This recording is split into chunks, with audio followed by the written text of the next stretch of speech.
السلام علیکم دوستوں، ایک نئی سبق آموز کہانی کے ساتھ آپ کی خدمت میں حاضر ہیں۔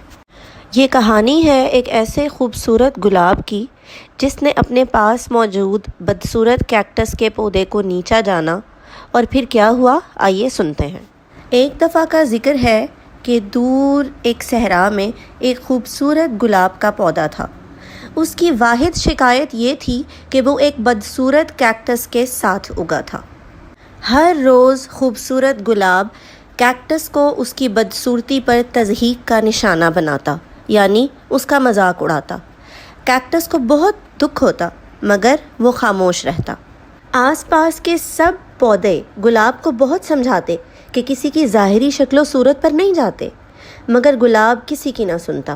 اسے اپنی خوبصورتی پر بہت غرور تھا۔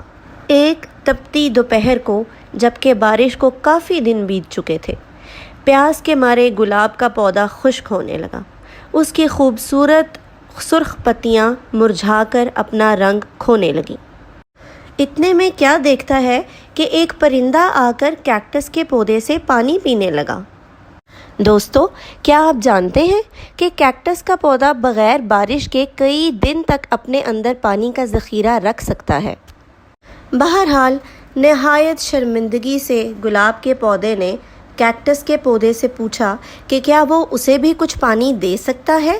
کیکٹس بہت مہربان تھا، وہ فوراً مان گیا۔ اس شدید گرمی میں ان کی مدد کر کے اسے بہت خوشی ہوئی، اور اس دن کے بعد سے کیکٹس اور گلاب بہترین دوست بن گئے۔ نتیجہ، کبھی کسی کو اس کی ظاہری شخصیت سے نہ جانچیں۔ تو دوستو، اس کہانی سے ہمیں یہ سبق ملا کہ کبھی بھی کسی کو کمتر نہیں جاننا چاہیے۔ اللہ تعالیٰ نے اس دنیا میں کوئی بھی چیز بے فائدہ یا بے مقصد پیدا نہیں کی۔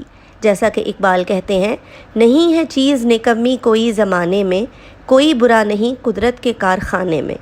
تو دوستو، آج کی اس کہانی کا یہاں اختتام کرتے ہیں۔ دوستو، آپ نے اس کہانی سے کیا سبق سیکھا؟ ہمیں کمنٹس میں ضرور بتائیے گا۔ انشاءاللہ ملتے ہیں دوبارہ ایک نئی سبق آموز کہانی کے ساتھ۔ تب تک کے لیے اللہ حافظ۔